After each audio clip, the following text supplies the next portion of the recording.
नमस्कार, भारत लाइव देख रहे हैं आप। भारतीय जनता पार्टी बिहार में प्रयोग के दौर से गुजर रही है। भारतीय जनता पार्टी नए नए समीकरणों पर काम कर रही है और यही वो वजह है कि बार बार भाजपा के उन समीकरणों का फेल हो जाना और जदयू बिहार की सरकार में वापसी कर लेती है। एक बार फिर से भारतीय जनता पार्टी का जो पुराना समीकरण था, भारतीय जनता पार्टी ने तेजस्वी के खिलाफ उन यादव नेताओं को आगे किया था जो कहीं ना कहीं यादव समाज के उस वोट बैंक को भारतीय जनता पार्टी के तरफ डिलीवर नहीं करा पाए। अब चर्चा काफी तेज है कि बिहार में एक एक कर भारतीय जनता पार्टी की तरफ से जितने भी यादव नेता हैं उन्हें साइडलाइन किया जा रहा है। इसके पीछे के कई कारण हैं। पहला कारण तो बिहार में यादव समीकरण में टूट न होना और तेजस्वी के साथ यादवों का बड़ा कुनबा और बड़ा वोट बैंक जाना। दूसरा कारण यह रहा कि भूपेंद्र यादव और नीतीश कुमार के बीच बनी नहीं, हमेशा अनबन की स्थिति रही, जिसको लेकर भारतीय जनता पार्टी को काफी नुकसान हुआ। तीसरा कारण यह रहा कि नित्यानंद राय जैसे नेता जब बिहार भाजपा में सक्रिय होते हैं तो भाजपा का वो गुट जो पहले से भारतीय जनता पार्टी में अपने आप को स्थापित कर चुका है उसमें नाराजगी आ जाती है और यही वो वजह है कि बिहार में भारतीय जनता पार्टी का वोट बैंक खिसकता चला जाता है। बशर्ते कि बिहार में भाजपा अगर नए प्रयोग के साथ उतर जाए तो आने वाले दिनों में परिणाम कुछ बेहतर हो सकता है।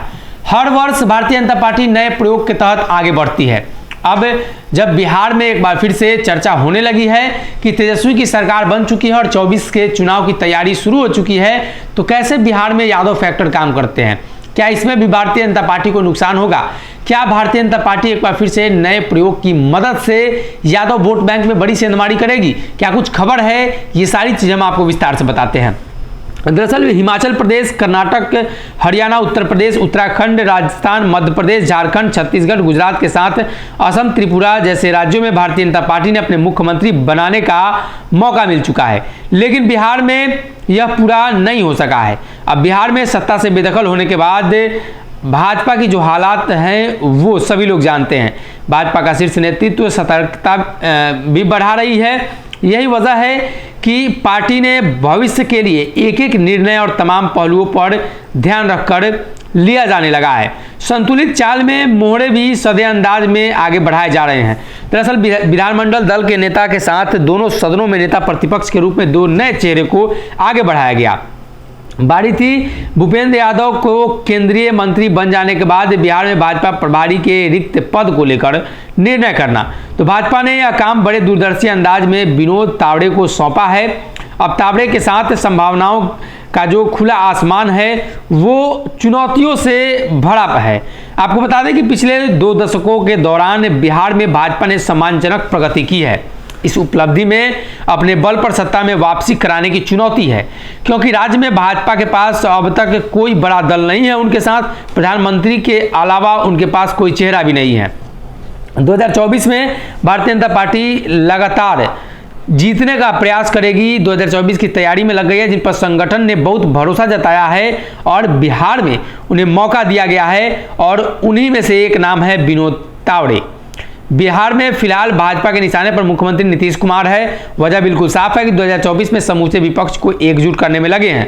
उन्होंने स्वयं प्रधानमंत्री बनने की ख्वाहिश और इच्छा भी जाहिर की है। ऐसे में भाजपा ने नीतीश के विजय रथ को बिहार में रोकने के लिए अपने भरोसेमंद चेहरे विनोद तावड़े को मैदान में उतारा है।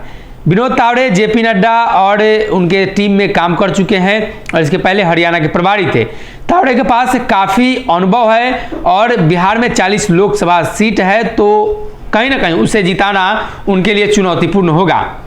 अगर बात की जाए राजनीतिक समीकरण की तो विनोद तावड़े पर दाव इसलिए भी लगाया गया है कि वो पिछड़े समाज से आते हैं और वही अगर बात करें तो सहप्रभारी हरीश द्विवेदी इनका सहयोग करेंगे, जिससे कि बिहार में राजनीतिक और सामाजिक समीकरण को एक बार फिर से भारतीय जनता पार्टी मजबूत कर सकती है।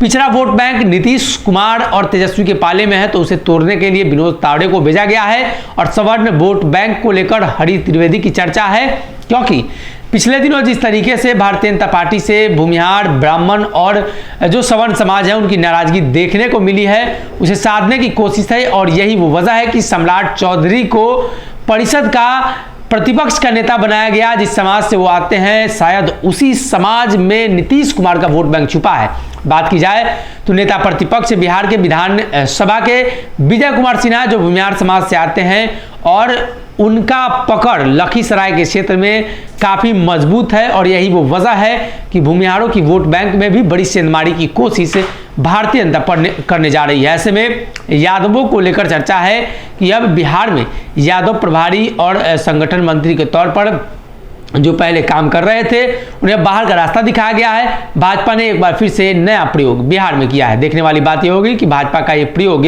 कितना सार्थक होता है। अगर ये वीडियो पसंद आई और वह बिहार के राजनीति और बिहारियत से सरोकार रखेनी तो सब्सक्राइब बटन दबा के चैनल के सब्सक्राइब कर ली। ओजे एगो घंटी बा, ओकरा बटन दबा देला से कुल सटीक और मारक खबर रुआ मुफ्त में मिल जाई।